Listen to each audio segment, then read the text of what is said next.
Hi, I'm Temple Grandin. I am a professor of animal science at Colorado State University, and I've been there many, many years. And when I was 3 years old, I had no speech, had all the symptoms of severe autism. And I can't emphasize enough with little kids. And I know we have some elementary school teachers here, though a lot of the people working with the older kids. So I'll be kind of brief with the young kid information, but I can't emphasize enough the importance of early intervention. You got 3-year-olds anywhere in the world that are not talking. The worst thing you can do is nothing. And these kids need a lot of one-to-one interaction with an effective teacher. So what's an effective teacher? You get more speech. You get more ability to wait and take turns. These little kids have to be taught how to wait and take turns. So here are just some tips. Slow down when you talk to them. When my mother talked too fast, it sounded like gibberish. Also, always encourage the child to use their language, but wait for them to respond. These kids are like a slow computer. They don't rush them. They've got to have time to respond. But we got to get them out doing things. Sometimes a grandmother in a community can be really good at working with some of these little kids, but you got to do something about it and do something about it now. Now, I got to talking by age 4, and my mother really worked on developing my strengths. I was good at art, and she encouraged me to do lots of different kinds of art. So you have a child that just wants to do the same horse head or something like that over and over again. Well, she encouraged that I draw the stable, or a child might like cars. Well, we want to take that interest and broaden it. We can learn mathematics with cars. We can learn to draw cars. We can learn the science of how cars work. Now we got 2 kinds of cars, electric and gasoline and diesel run. You can learn how all 3 of those work. So you're taking that interest and working it into a curriculum. Now today, I've designed equipment for the meat industry. In fact, in the US, half the cattle in the US are handled in equipment I designed for large meat plants. You want to see that, you can look up beef plant video tour with Temple Grandin. I'm not going to show that right now. But when I was a young kid, they thought I was not going to amount to anything. And one of the things that motivated me to do these projects was I wanted to prove I wasn't stupid. The other thing is when you're weird, one of the things you need to do is sell yourself by showing off your work. Okay, here are some of my drawings. This is in my book, Thinking in Pictures. And that's some of my drawings. I hope that's in focus. And in my book, Thinking in Pictures, I describe how I think in pictures. And Thinking in Pictures is available in both regular book and electronic format, and there's a lot of translations. Now, autistic kids are going to have uneven strengths. And then there's a lot of people that are out there working in the computer world where they've got autistic traits and they're not diagnosed. Michelangelo was probably autistic. Einstein had no speech till age 3. He was probably autistic. Half of Silicon Valley, all the people that work on computers, a lot of them have autistic traits. They're not very social, and develop strengths and take the thing that kids good at, expand on it.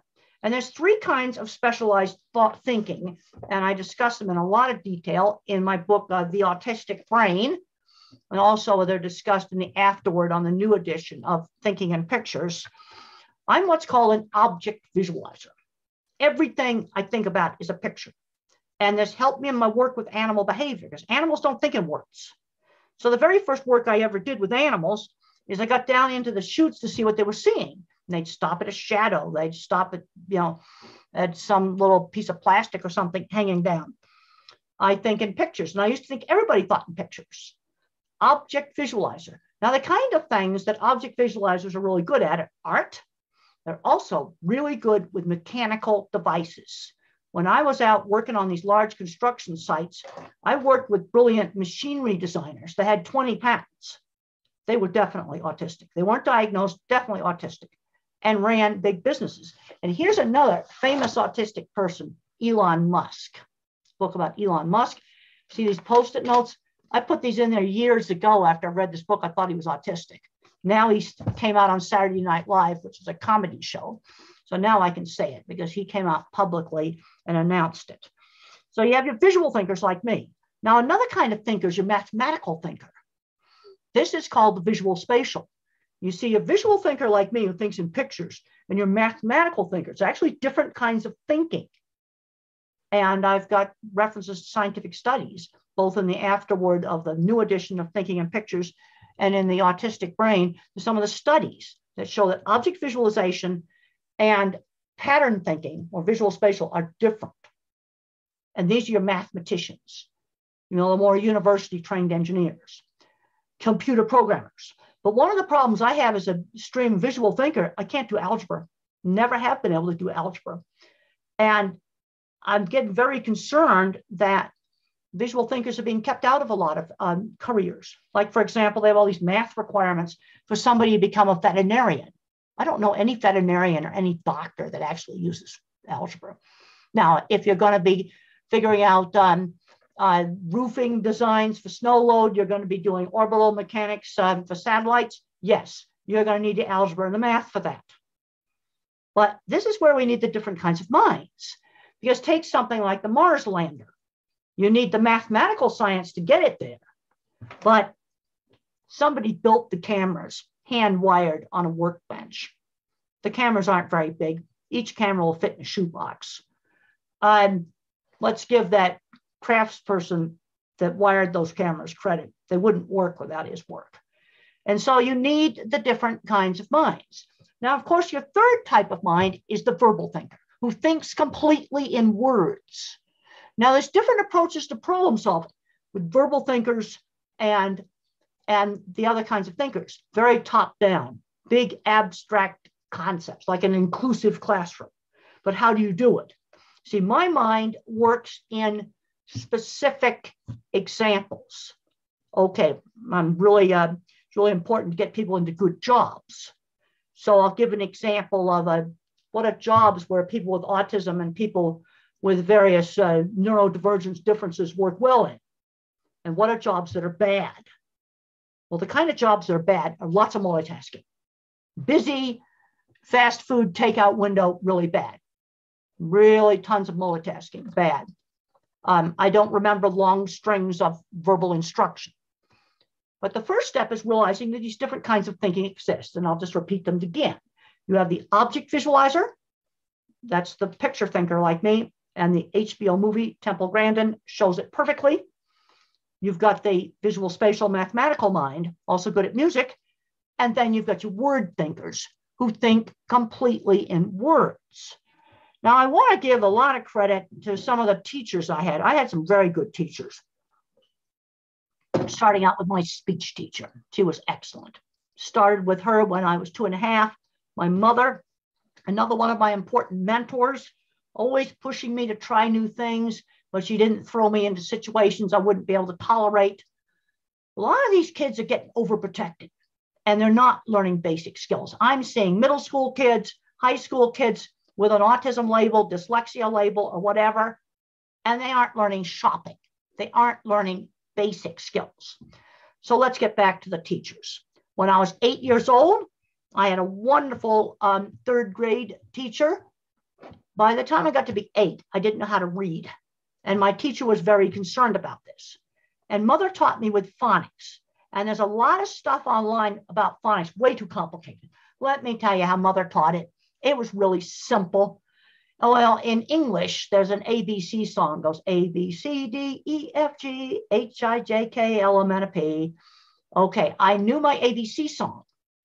Now, when you look at the ABC song, you've got half your sounds there. You've already learned half the sounds with the ABC song. And that I knew.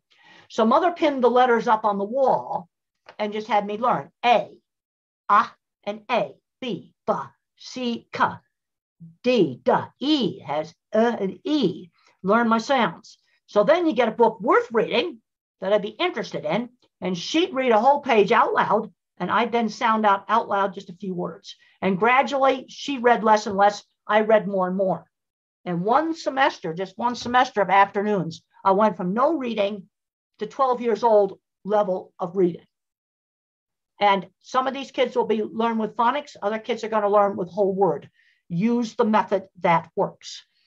So then the next teachers that were really important to me were in high school. My wonderful science teacher, Mr. Carlock, and Anne out at her ranch. Two other really important mentors. I was a bad student. I was not interested in studying until Mr. Carlock gave me interesting projects. And now studying was a pathway to a goal, to achievement. Then I was motivated to study. And Anne out at the ranch, this is where I got introduced to the cattle industry. This brings up another really important thing. Students get interested in things they get exposed to. I came from the Eastern United States. There's no cattle industry there. I went to Arizona. I got exposed to it. I had a lot of problems being bullied in school. And one of the things that really helped me was horses. I had friends who shared interests riding horses. But I was also in Mr. Carlock's Model Rocket Club. That was another place where I had friends who shared interest. Okay, the model rockets is an example of something where I got exposed to it. And then I got interested in it. And there was also an electronics club that I got involved in. And so you've got to expose kids to things to get them interested in things. And then Anne out at the ranch, I fell in love with the West. And then when I went to graduate school, I was still visiting with Anne. Another mentor I had helped me get into my business. And that was Jim the contractor, Jim Ewell. And he was a former Marine Corps captain, starting a little tiny construction business. He'd seen my drawings and he seeked me out. You know, really great mentor out in industry, showed me how to set up my business. Really, really helpful. And mentors, you know, get attracted to kids that have, you know, ability. He saw, you know, Jim had seen my drawings. Now, the big problem I'm seeing right now is kids not learning work skills. You got a kid with a label and people get completely locked into the label. They don't see the whole kid. I just got a new book out called Navigating Autism. Deborah Moore did most of the work on this book. And Deborah Moore has a really good saying, don't get label locked. Label locking is when you don't see the whole child. And a lot of parents do that. They go, well, poor little Jim has got autism. We'll order his food for him at a restaurant. I'm going, no, he needs to order his own food at a restaurant. You know, these kids have got to learn social skills. They're not learning basic stuff. Teaching work skills, it starts out with chores when they're young. Okay, we used to have newspaper routes where children sold newspapers. Okay, they don't do that anymore in the US. But one thing they still do is when I was a child, I sold candy for charity. That's something that's still being done. And it teaches really important skills. And I'd recommend fully verbal autistic kids, many of these kids that are different, 2 real jobs. Hold down 2 real jobs before they graduate from high school. I can't emphasize that enough. Now, one of the issues that we have with a lot of kids that are different are sensory problems, sound sensitivity, touch sensitivity, light sensitivity. And these issues are extremely variable. Something that bothers one child will not bother another child. Now, one of the ways to help a child get over a sound that they don't like is to let the child control it. Okay, in a lot of the gymnasiums where you do athletics, there's a scoreboard with a big loud buzzer. And one boy was terrified of that. And they took him down to the gym when nobody was there and they let him press the button. The important thing is giving the child control. You let them turn on and off the bad thing. It might be a car horn. It could be a lot of different things. You give that child the control to turn that bad sound on and off. And sometimes that helps them adapt to it. Another issue, especially with cheap LED lights, is flickering. Most people don't see flickering. And electricity cycles, 50 in Europe, you have 50 cycle, US is 60 cycle. And some people can see that, especially on cheap lights. And that is something you've got to get rid of. One of the things that can help is putting the child's desk over by a window. Now, not everybody has this problem. I don't have it. This is where sensory issues are very variable.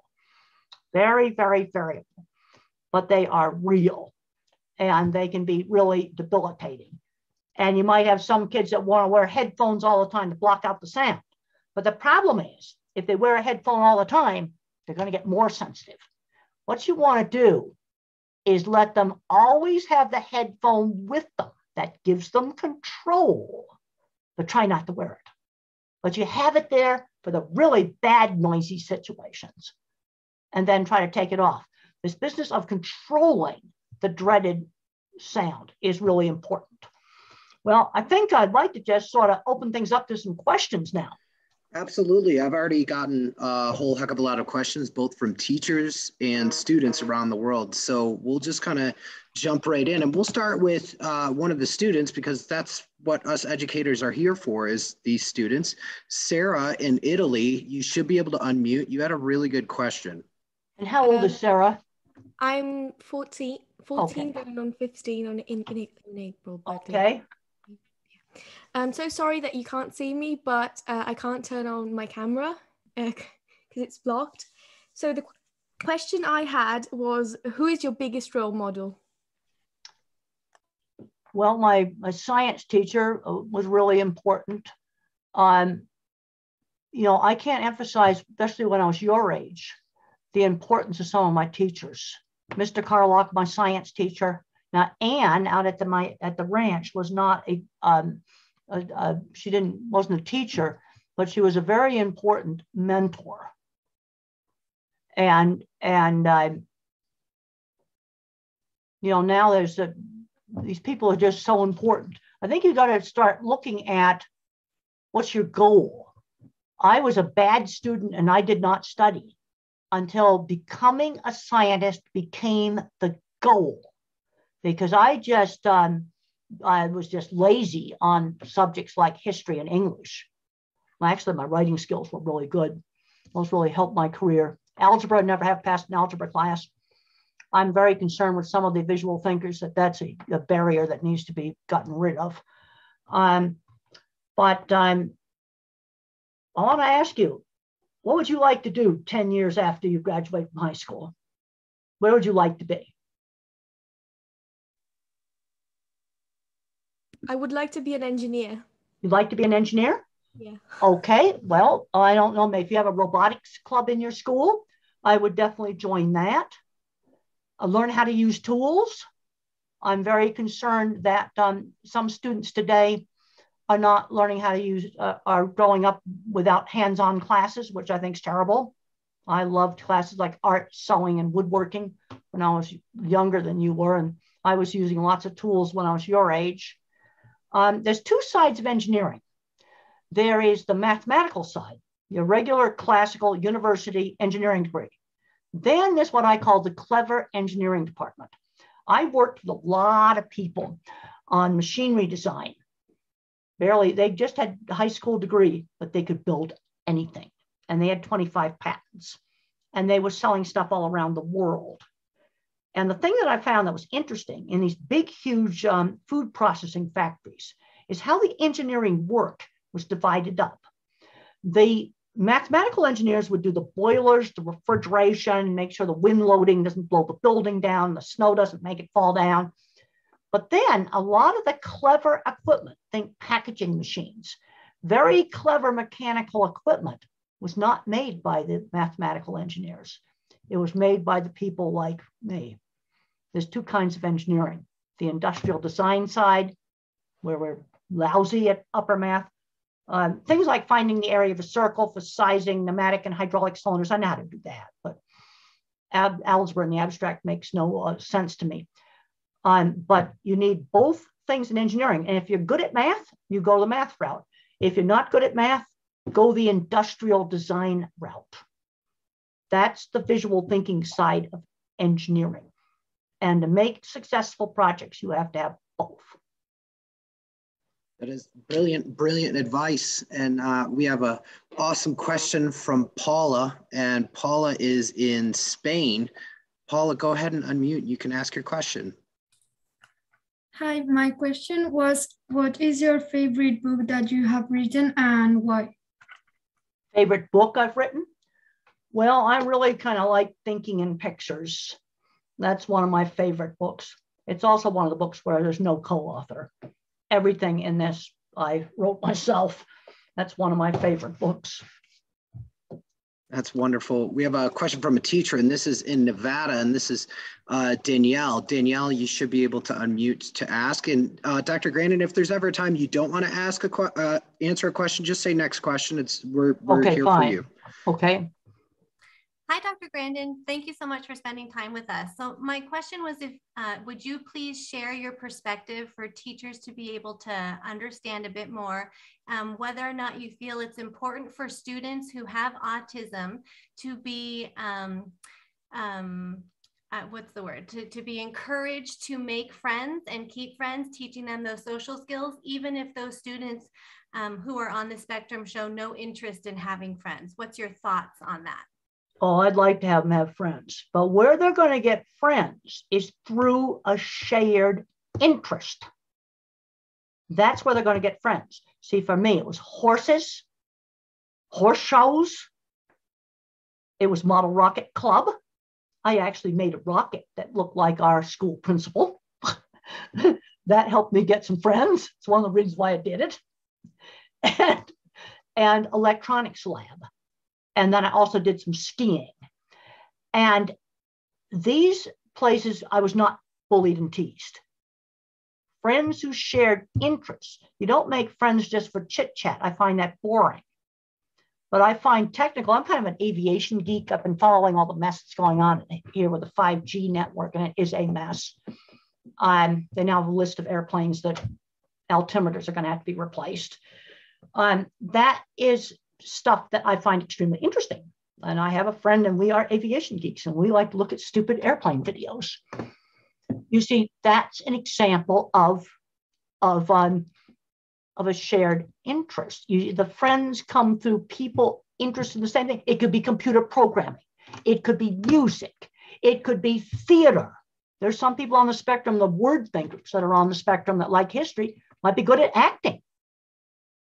When I was involved in every school play we had, but I made costumes and scenery. That was my thing. But those are places where you get friends who shared interest. I had some bullying even in college. And I made sets for our school variety show, and I sung a ridiculous song, screeching it. And that helped make friends. You make the friends through the shared interest.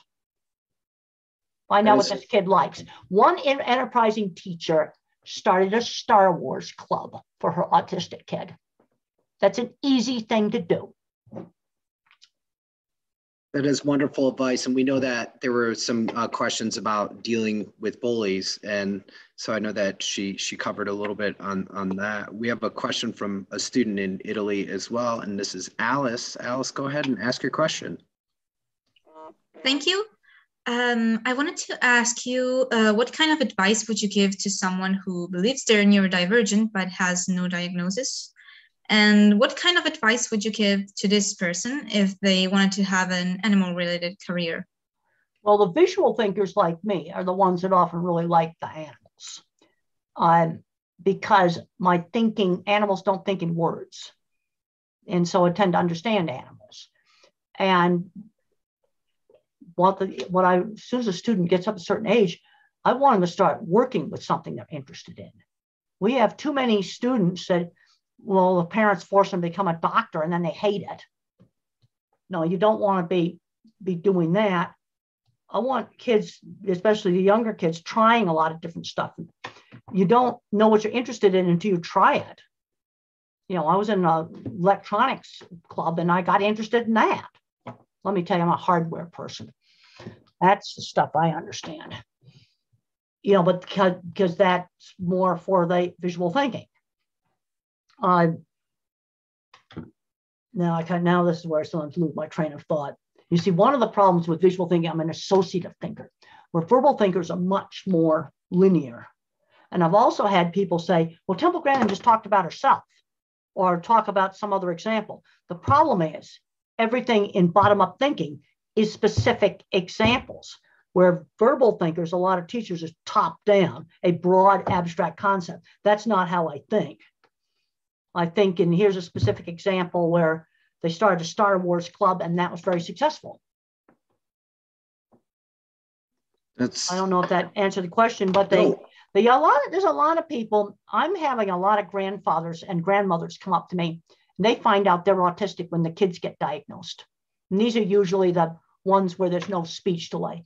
This happens all the time. And these grandparents will have had decent jobs. Now, where a diagnosis can be helpful in an older person is when their marriages and their relationships are a mess. Then it gives insight. But I'm seeing too many labels holding kids back in elementary school and high school. Yeah, there's definitely a lot of work that has been done, and clearly a lot more work that needs to be done. But, you know, thanks to wonderful pioneers like yourself, all of the educators, you know, are able to kind of push that forward for the benefit of all of these students. We have a teacher in Miami, Florida. This is Lisette. And Lisette, you should be able to unmute. You had a good question. Hi, Dr. Grandin. So yeah, my question was, what advice can you possibly give me to help students who have autism and integrate them into a group setting? Because my students with autism here at the school, they're very social, they date, you know, they're going out with their friends, but when it comes to lunchtime, I catch them all in the hallway or in the library, and they're just kind of avoiding being in a group setting. And I'm finding it hard to try to help them sometimes integrate in that group setting in the lunchroom. And I mean, I think it's because of sensory overload, but I wanted to hear from you what advice you can give me to maybe help them out. I think some of these kids need some quiet time. And lunchtime could be quiet time. And then other times they can do, you know, group setting things. Because some of these kids with sensory issues just need some time to kind of chill out and quiet down. The other thing you got to remember about a person with autism is social skills are not instinctual. Everything has to be taught. Sort of imagine it like teaching somebody in a foreign country how to behave. You know, there's a certain way you shake hands or certain ways you greet people that are different in different countries. And you just have to teach that. The other thing you can do is teachable moments. Let's say a person says something really rude, you pull them aside and explain why that's rude. Instead of screaming no, you explain to them what the behavior should have been. I call that a teachable moment. And if they're in a work setting, my very first job, I criticized some welding and I said it looked like a pigeon had doo-dooed on it. And the engineer pulled me into his office and explained that I had to apologize for that rude talk. He told me what I should do. And he also explained to me that the welder was his employee and I should have come to him if I didn't like the welding. So he explained to me two things that I should do. And we have one of the students in France, they actually have one of your quotes and they wanted to see if you could elaborate. You had once said that if by some magic autism had been eradicated from the face of the earth, then men would still be socializing in front of a wood fire at the entrance of a cave. Well, that's true, because who do you think would have made some of the first technology? It would have been the not social person. They're chipping out the arrowhead or the stone spear. Well, actually, the stone spear would be invented before the bow and arrow. But the person who's less social, the mind's more cognitive. You see, a lot of just social chit chat I find very boring. I like talking about technical stuff. Like I'm finding out right now which aircraft in the US right now are going to have problems with 5G. And there's a reason why they fly around in your country just fine, in Europe. There's a difference on how the radio frequencies are assigned. I actually looked it up online and I found out. That's the sort of thing I find very, very interesting. Yeah, and I found a scientific article that explained how the frequencies are allocated differently in Europe and the US. That's why we're having a problem with it and you're not. There's a reason for that. I asked a very basic question. What's different? Why can that airplane fly around Europe without a problem, but not around the US? There's a difference in how the frequencies are assigned. And I found the paper. What's different? That's all I asked. One of our educators here in America messaged the question. They wanted to know, how did being a visual thinker help with your career? Well, as a designer, I could I could see the things that I was designing in my mind. You see, when you design things, here's pictures of some of my jobs right here. This is in a little catalog of them. And I can't tell if I'm making those clear or not. But when I design things, I see it. I see it. You see, this is the visual thinking side of design. The mathematical engineer calculates. The visual thinker just sees it. Now, in order to get good at design, I've got to go out and see a whole lot of things.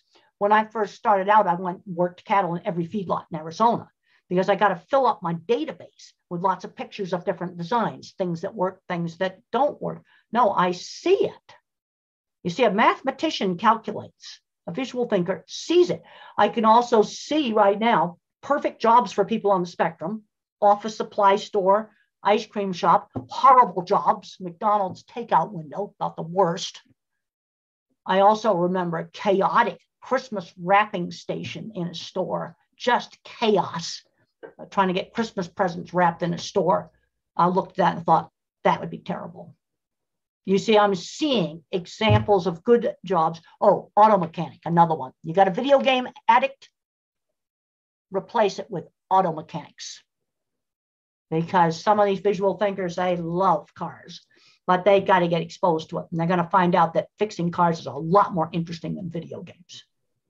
You guys heard it here first. That's for all the kids who are into video games. Look Well, into the problem auto is mechanic. on the video game thing, and some people are going to think I'm an old-fashioned old fogey, is I'm not seeing good outcomes.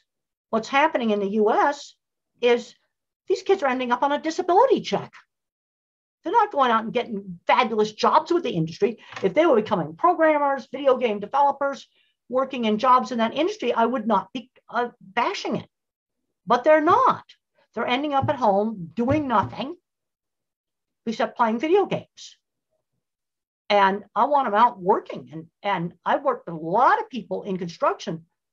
I'm about 20% of the machinery designers. Most of them were labeled draftsmen, but they were designing entire factories, maybe with just one class in computer-aided drafting, or they were labeled welder, own a gigantic shop,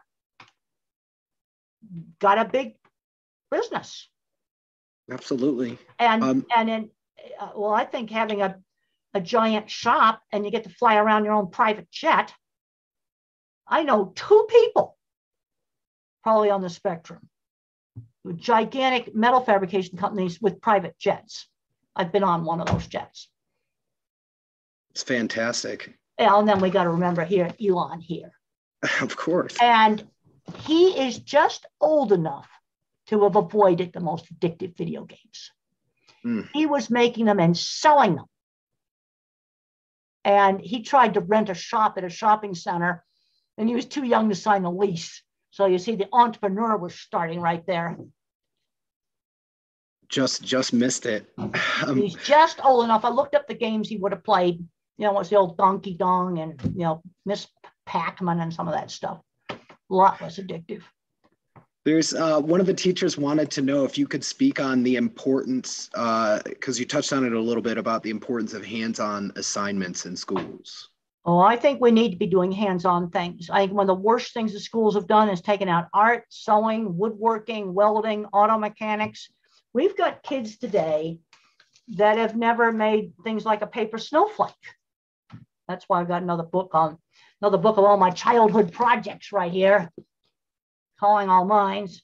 And the reason why I did that book, I was horrified to learn that about 20 to 30% of elementary school kids in the US have never made a paper airplane. In other words, they're growing up completely removed from the world of practical things.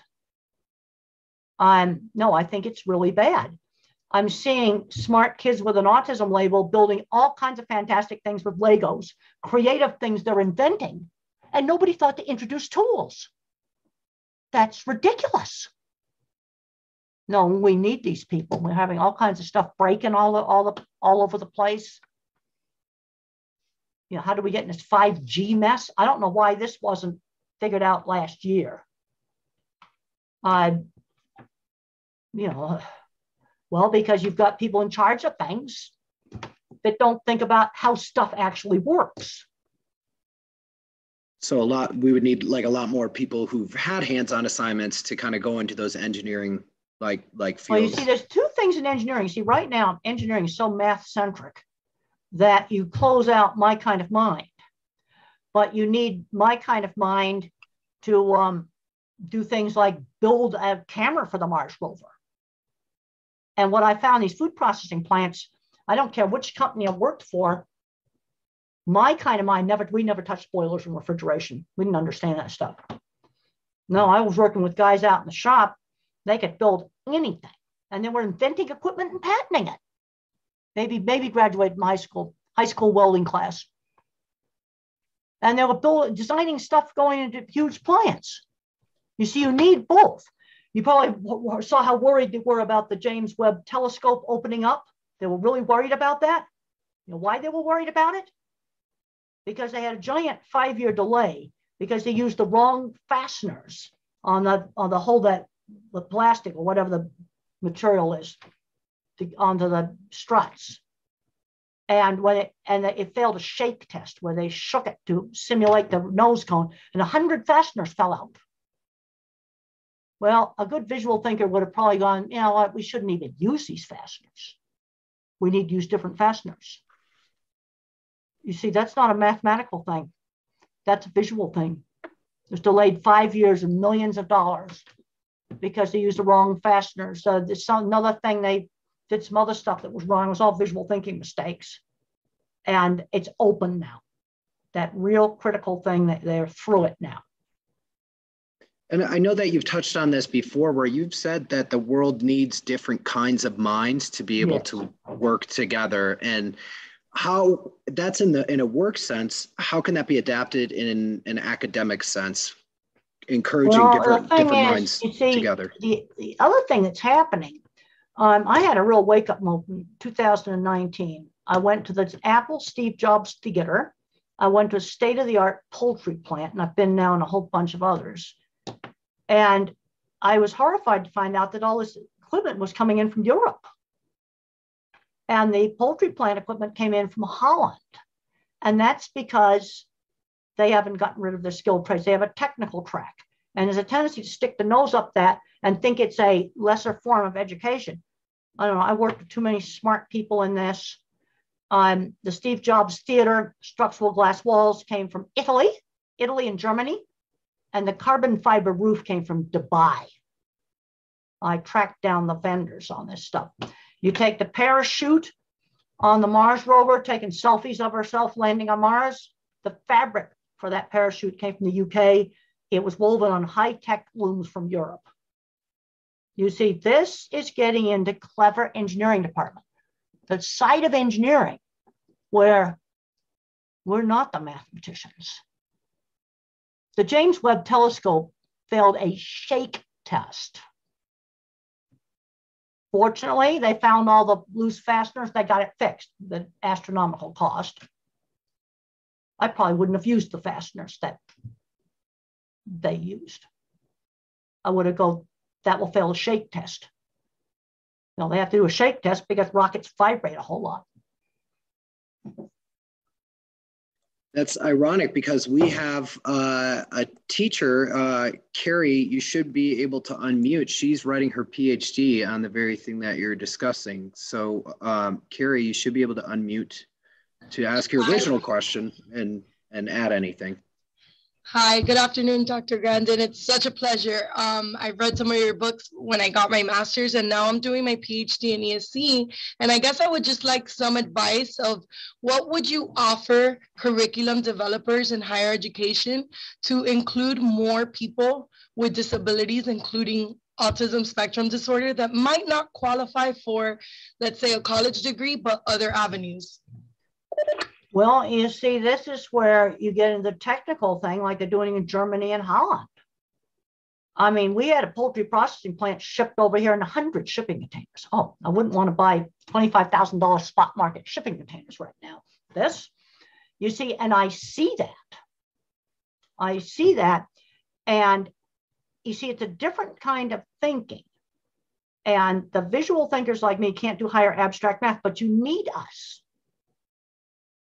right? We had a storm and a warehouse made out of concrete tilt-up walls fell down and it squashed the people. Well, we've got some things we're going to have to work on tilt-up concrete industry. We have hundreds of those warehouses all over the country, many different companies. I've already been thinking about how to do it, make a safe spot in that warehouse to go during a tornado. I was horrified how it fell down. Well, as soon as you lost the roof trusses, it fell down. There was nothing to hold it. Put the wind load on it. See, I could see that. Bad mistake. Absolutely. Yeah, it's you see, terrible. This is where in the real world we need the different kinds of minds, and there's a lot of college courses I did fine in. English, fine. History, fine. Neuroscience, just fine. The thing I can't do is abstract math. That's the thing I can't do because there's nothing to visualize. This is the thing, and I'm very concerned. We are screening out our visual thinkers. And it's a kind of thinking that's needed. Just remember, the Webb telescope almost failed due to a visual thinking mistake. Thank goodness. They found every single one of those 100 fasteners that shook loose. I was scared to death it wouldn't open all the way. They've done it. So to kind of elaborate a little bit on that, are you kind of saying that there's different mentalities, different what modalities? I would do is on the math, I'm not suggesting no math. I had no problem with my old-fashioned arithmetic, find the area of a circle, angles, all that kind of stuff. I mean, I could learn trig functions like for, if we're going to just do roof trusses or something like that. I could, statistics I was able to understand better because it had things I could visualize. My freshman math class was finite math, matrices, probability, and statistics. And with a bunch of tutoring, I got through it. Now, modify some of the math requirements. Don't just have it pure algebra. I never got a chance to take geometry. See, a lot of visual thinkers can handle geometry, especially if you relate the trig and the geometry back to real things, bridges, trees falling over, things like that I can visualize and understand. Then I see why I'm doing that math for that particular thing, like the trig for a suspension bridge. But where it gets in the abstract, where you take away the tree falling over or you take away the bridge, then I don't understand it. I can't remember it too. I think we have to modify some of these curriculums because things like a history class, I had no problem with that. And my writing skills were really good. And there are a lot of students today with terrible writing skills. And writing really helped my career because I would design a project and then I wrote about it. Writing I had good writing. By the time I was 9th grade, I had good writing skills because the teachers marked up my work and corrected my grammar. But right now, I don't think I could graduate from high school because I couldn't get through the draconian algebra requirement. That's the problem. So I wouldn't be able to become a car mechanic because they'd be making me take algebra 4 times before I could take car mechanics class. We have a question from Liliana. Liliana, you can unmute. Go ahead. Hi, Dr. Grandin. I was wondering, how do you help a parent understand or accept their child has autism, when the diagnosis of autism has been given to them? Because many times at school sites, we're the ones that see the characteristics. We send, we get consent, we send the child to get evaluated, and then, we have to have those difficult conversations with the parents. What do you recommend for that? Well, this is why we did this book right here. Because the first thing you got to do navigating autism is don't get them locked into the label. You might want to get them to buy a book on Elon Musk too. You see, the other problem we've got with autism is you're going from Elon Musk to somebody who cannot dress themselves. See, when kids are little, you can't tell how severe they're going to end up. But when they get older, you've got some that can't dress themselves. And some of those individuals can learn to type independently. They actually have almost a locked-in syndrome. There's some very good books on that. Tito Mukhopadhyay How Can I Talk If My Lips Don't Move? The Reason I Jump, and then the sequel to The Reason I Jump is a better book. And these people type independently. So you get this gigantic spectrum going from Einstein, who didn't talk until age 3, to somebody who can't dress themselves. If it's a real little kid, like a 3-year-old, you don't know how they're going to come out, and that's why the early intervention is so important. Then you have the kid that gets diagnosed at age 9 because he has no friends. Well, this is where we got to start working on getting friends who shared interests. I'm seeing too many kids just becoming the label. And then I think back to my days in construction, all the people I worked with, special ed department was building this stuff. I am not kidding. And there's a tendency, I remember going to this one tech place, I won't say where it was, I'm really on bash it.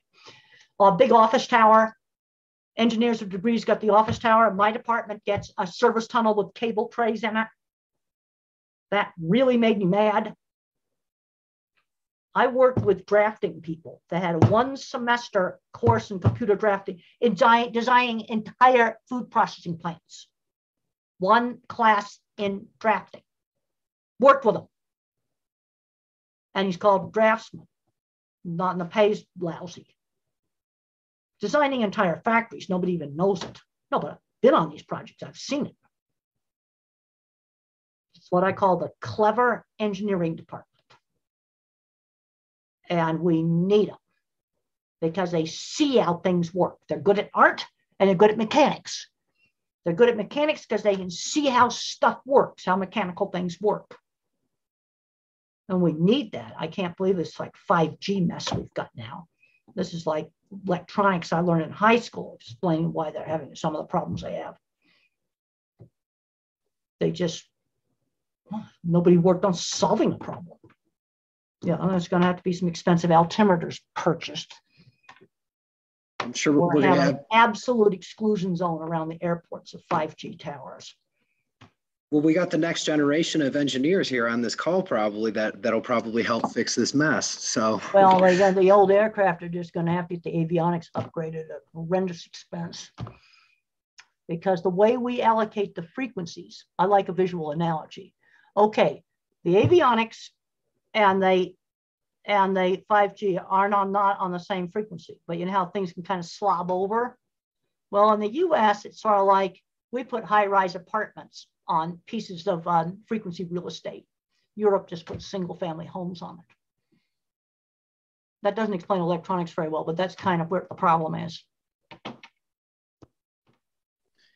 And there's a lot of math involved in how it's allocated, but there is a problem.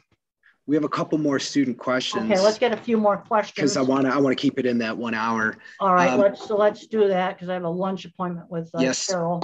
Yes, ma'am. But Alex, we've got to think about, we need all the different kinds of minds and some other kinds of math I can do. If you can relate it back, I could learn to do the trig function for a suspension bridge. But when you want me to manipulate it totally abstractly, that's where I'm in trouble. Because I can see the bridge. Multiple intelligences, different strengths. That's the thing, just like Gardner talked about that. And in the Autistic Brain book, I've got references to the different kinds of thinking. And in the new version of Thinking in Pictures that just came out this year, there's the 25th anniversary edition. I've got a new afterword that's got some of the main references to some of the really important papers on the different kinds of thinking. So there's science behind what I'm telling you. We have a question actually about one of your books. Alex, you're unmuted. He's in Spain and he wanted to ask you a question about that. Okay. So my question is, how are you feeling when you released your first book to the world? When I did my very first book was Emergence Labeled Autistic. Now, of course, this was pre-internet. There was no internet when this was 1986. A publisher approached me. I was one of the first people to, write a book, and some people just didn't. They kind of thought that autistic people couldn't even think. No, I want to see the kids that are different get out and be successful. And the thing that really makes me want to pull my hair out is when I go back and forth between the industrial world and the education world. There's this gigantic gap. You're talking about, I've worked with people that have a private jet that barely graduated from high school. And they have a gigantic food factory they invented and zillion patents to go along with it. And he's just as autistic as he can be, and he's my age. And I can't tell you what Willy Wonka makes. Just put it that way. But I've been in that factory and I've been on that plane. And this is what we're dealing with. And then you're dealing with a person with very severe challenges that's maybe self-abusive, can't do any basic skills. And that has a label of autism. And they're not going to be building a factory, that's for sure. Well, we'll do one more question, and then I think that'll be good, if that's okay with you. That's just fine with me. And we've got to start. One thing I need to finish up on. Sure, we need to be looking at building up the strength rather than just totally bashing away at the disability. I mean, if somebody's in a wheelchair, I'm not going to make a walk. Well, I'm certainly not going to make a walk at school, but if he's got a good head for computer programming, then I want to develop that. And I've had parents get so locked into the label.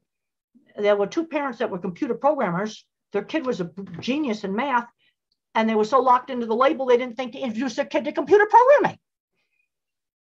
There's no way they're going to learn computer programming if you don't expose them to it.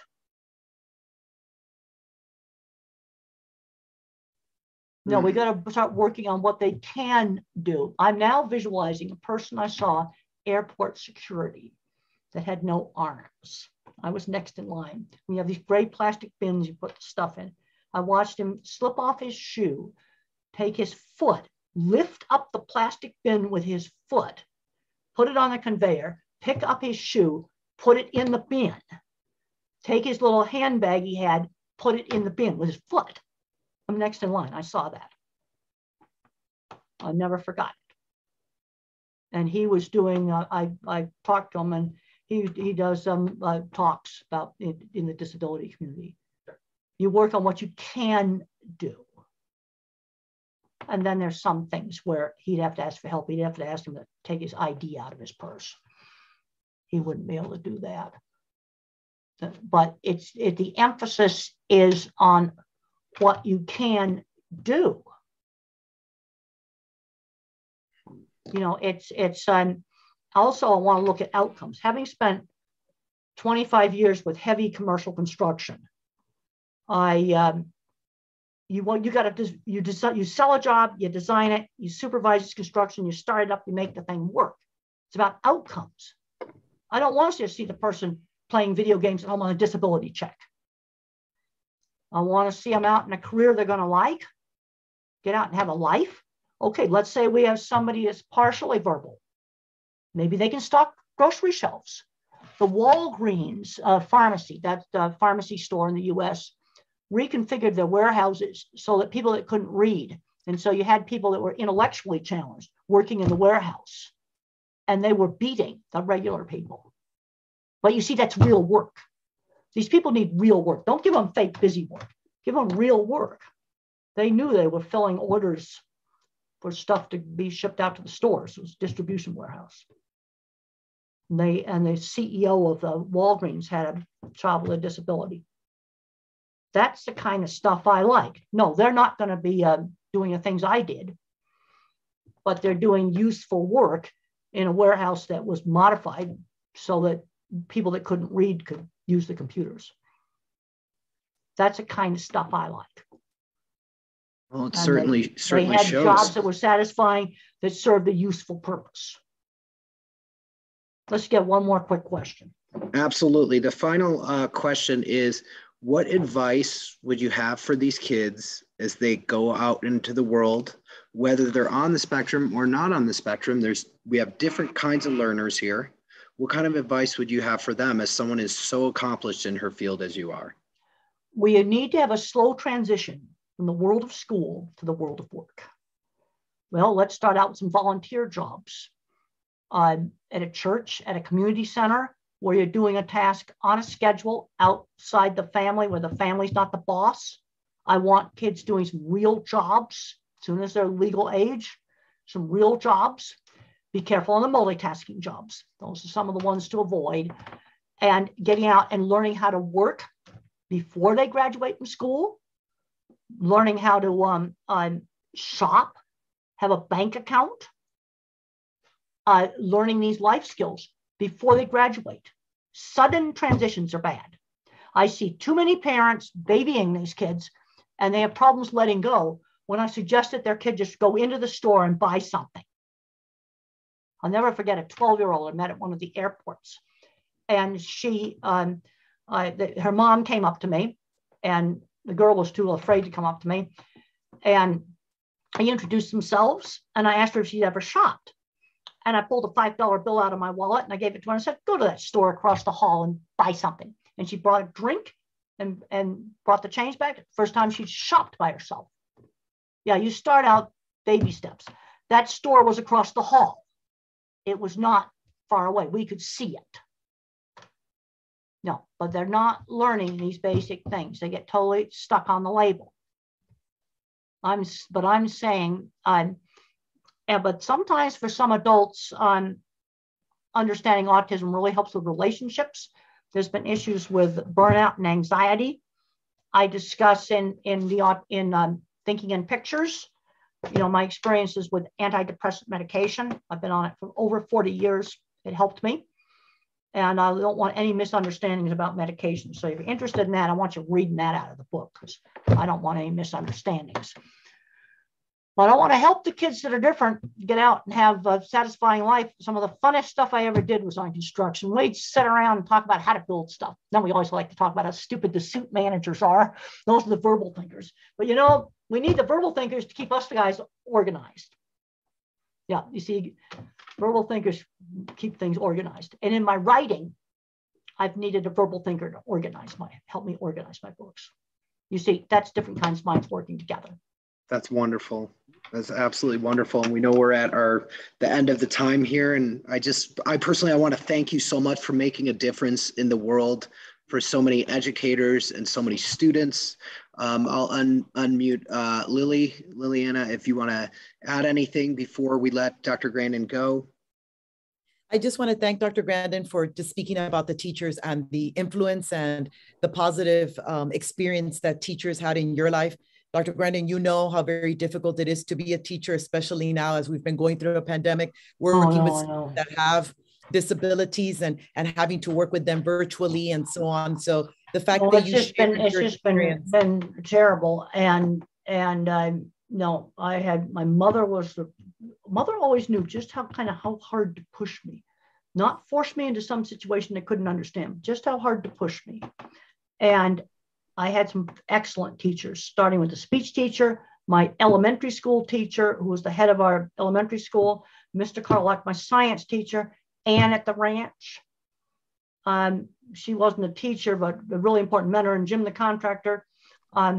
He was not a teacher, but he was former military. Just a really calm, practical, no-nonsense advice.